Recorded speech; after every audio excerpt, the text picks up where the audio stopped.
مساء الخير حبيبات القلب، إن شاء الله تكونوا كامل بخير. وبعد الصلاة والسلام على رسول الله. حبيباتي كيما راكم تشوفوا معايا اليوم جبت لكم عرايش اللي يدخلوا معايا جدد، نقول لكم مرحبا بكم في القناة، شرفتوني. واللي راهم معايا عندهم شحال هم يعرفوا الطريقة نتاعي والنصائح راح نعطيهم لكم. اليوم راح نعطيكم نصائح زيادة. راح نتكلم لكم على حاجات يخصوا الحلويات. هنا كيما راكم تشوفوا حبيبات القلب كي قسمتها، شوفوا القوام تاعها. نقول لكم هذا الفيديو جبتوا الوحده مشتركه عندي، الله غالب كاين ماشي غير هي، يعني كاين بزاف كيما هي اللي ما يقدروش يعني اللوز ويشروا اللوازم وكامل. قالت لك تعيشي ديري لي قيس 10 حبات ووريهم لي بالتفصيل الممل. نقول لك حبيبتي تبعي معايا الفيديو.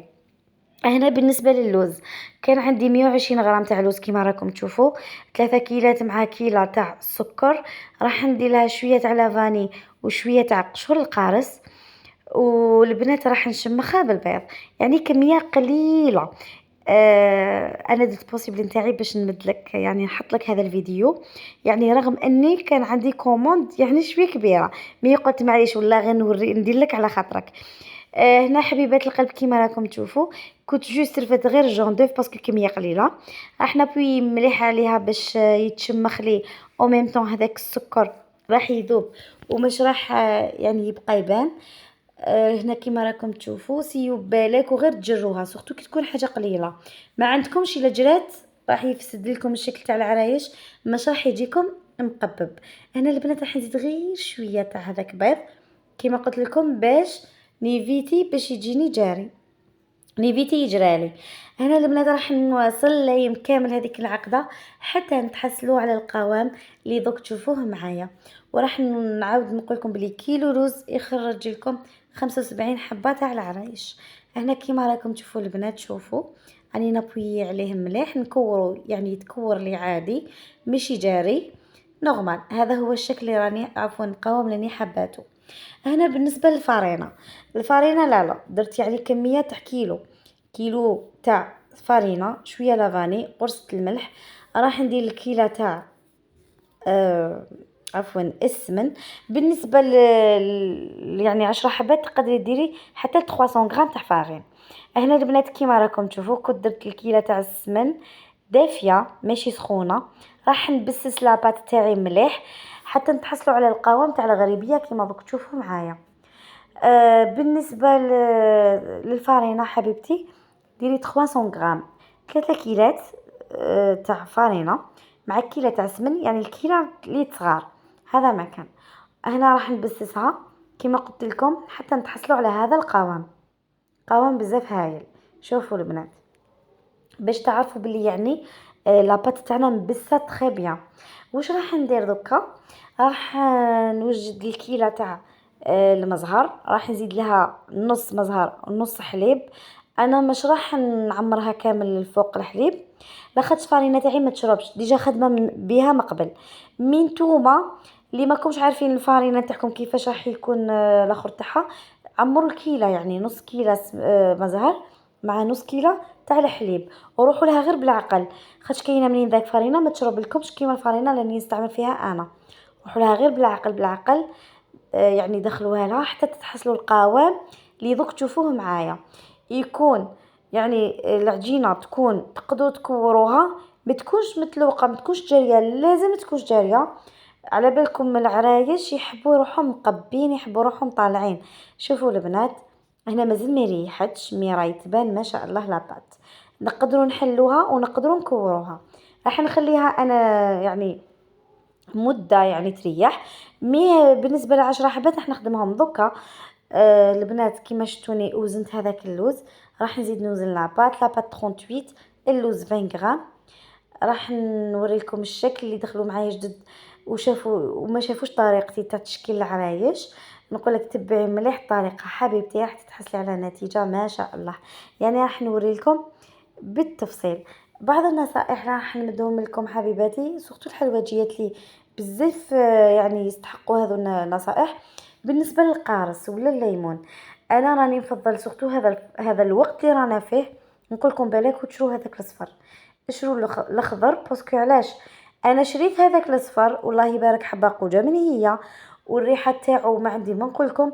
مي كي تكرفجوه ولا تقسموه تصيبوا لداخل راشي، كي تكرفجوه تولي تشموا فيه ريحه الرشا.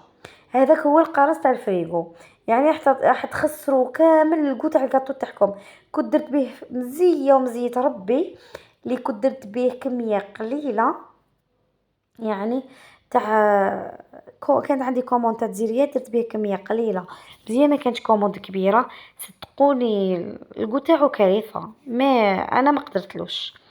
هنا البنات كيما راكم تشوفوا كي تكون عندكم كميه قليله هذوك تاع 10 حبات ديروهم في الوسط تاع السنيوه، وكي تكون عندكم يعني كميه كبيره اللي تعمر لكم السنيوه كيف كيف. شوفوا البنات تبعوا هذه قدام هذه، لصقوا ما تخلوش اسباس بين الحبه تروح للفوق، ما تتفرق لكمش وما ينحل لكمش رجلين تاعها باش ما تفسد لكمش الشكل نتاعها. انا البنات راح نطيبهم على درجه 180، خلوهم يبردوا وندوروا للطليه. هنا نعطيكم نصائح كي يكون عندكم سكر كيما نقولوا يكون بارد، يكون فيك شغل محجر. هنا شتوني درت ان بلون دوف، درت شويه مزهر، راح ندير ملون ابيض، ومن بعد راح ندير الليمون اللي هو القارص محصور عفوا. يدخلوا معايا بزاف من ليبيا، من بزاف بلايص ما يفهموش الخطرات اللهجه تاعنا. هنا راح ندير القارص اللي هو الليمون، راح نخلط مليح مليح المقادير، ومن بعد راح ندير هذاك السكر. هنا بالنسبه للصومو لا كولور صومون البنات ميم هي اللي طلبتها مني، دايما ديروا الغوج اكثر من الجون، ديروا شويه غوج وشويه جون، مي الغوج يكون غالب على الجون. هنا البنات كيما راكم تشوفوا درت هذاك السكر وراه محجر شويه. هنا نعطيكم بعض الملاحظات، كشغل عجنوه رجعوه عجينه باش يذوب لكم كامل. راح نوري لكم بالتفصيل. هنا برك كانت مزوميه وما كنتش منتبهه، مي البنات دوك تشوفوا معايا يعني دوك الصورات تولي افضل. هنا البنات تبداو تعجنوا فيه عادي حتى تولي لكم عجينه كيما هكذايا. عجنوه مليح يجيكم شويه واعر باسكو على بالكم شويه ثقيل السكر، يكون شغل يتلاصق كامل، سورتو كي تكون عندكم كميه كبيره تاع الطليه يعني يطيح الجهد. هنا البنات كيما راكم تشوفوا راني نعجن فيه مليح، ومن بعد راح نبدا نخفف فيه غير بالمزهر بالعقل. هذيك المزهر نزيد لها غير بالعقل غير بالعقل كيما راكم تشوفوا معايا، ونسي نحلو غير بالعقل حتى نتحصلوا على القوام اللي رانا حابينه بيان سور. وراح ندخل هذيك اللون كيما نقولوا راني نخدم فيه وميم طون راح ندخل هذاك اللون. سمحوا لي هنايا كيما راكم تشوفوا معايا راح ندير اللون نوحو غير بالعقل بالك ويفوتكم هكذا، ونبداو ندخلو في اللون تاعنا. حقيقه اللون جا ما شاء الله. منين داك الصوره ما تعطيكمش حقها، خاش علاش خاطر تكون الحاله مظلامه، خاطر يكون الضوء مليح. كيما انا راني نخدم فيها كانت الشمس زين طلع، ومن بعد شغل جات غيام باسكو علاش راني حاله الطاقه، ونفضل نصور لكم بالضوء تاع ربي سبحانه يعني يخرج لكم خير وخير. هنا البنات كيما راكم تشوفوا راني نخدم فيها غير بالعقل، يبدا تطلق في روحها وما لازمش تجيني كما نقولوا ما لازمش تكون ثقيله بزاف. عبالكم الطليه كي تكون ثقيله بزاف الحلوه تاعكم ولا حبه العريش حتجيكم حلوه بزياده. هنا راهي ثقيله دوك واش راح نزيد، راح نخففها غير بالعقل البنات حتى نتحصل على القوام اللي دوك تشوفوه معايا. وكي تكون الطليه دوكا هنا بهذه الطريقه راح تحصلوا على لاموس ماشي طليه يعني تجي ما شاء الله كشغل كرام. هنا مازلني حنزيد نخففها كي تكون على شكل موس ميم يعني ميم كي تخفوها زياده مش راح تتعرى لكم الحبه. مي نقول لكم دائما سيو توجور هذيك الحبه تسيو تطليوها وتحطوها بجيه تشوفوها الا تهبط لا ما تهبطش. هنا البنات هذا هو القوام ما شاء الله. راح نفرغ شويه في ريسيبيون ولا في ليان ولا، وراح نطلو الحبه تاعنا عادي كل واحد كيفاش يطلي وكل واحد الطريقه نتاعو كيفاش تاع الطليه. راح نطلي عادي نقطرها مليح، راح نستنى حتى تنشف، ومن بعد راح ندير شويه لو فون ناكري لو فون برونز مع شويه سولفون. من بعد كي تنشف نرشهم نقشرهم من بعد نرشهم. نلصق لهم موتيف، يعني تزيين نتوما اللي حبيتوه، صح كاع في لاباط والطراوه تاعها وفي الطليه كتكون شابه. وكما شفتوا معايا في الفيديو البنات، الطليه تبقى مده طويله وهي طريه. انا نواصل حبيباتي، نواصل الطليه كامل هذيك، نكمل واش عندي كميه.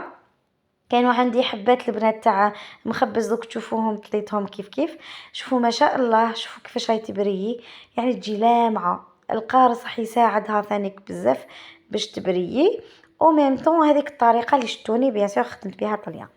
انا حبيبات قلبي كيما راكم تشوفوا هذا المخبز، كانوا عندي غير حبيبات كنت كيف كيف طليتهم وزينتهم بالعقاش.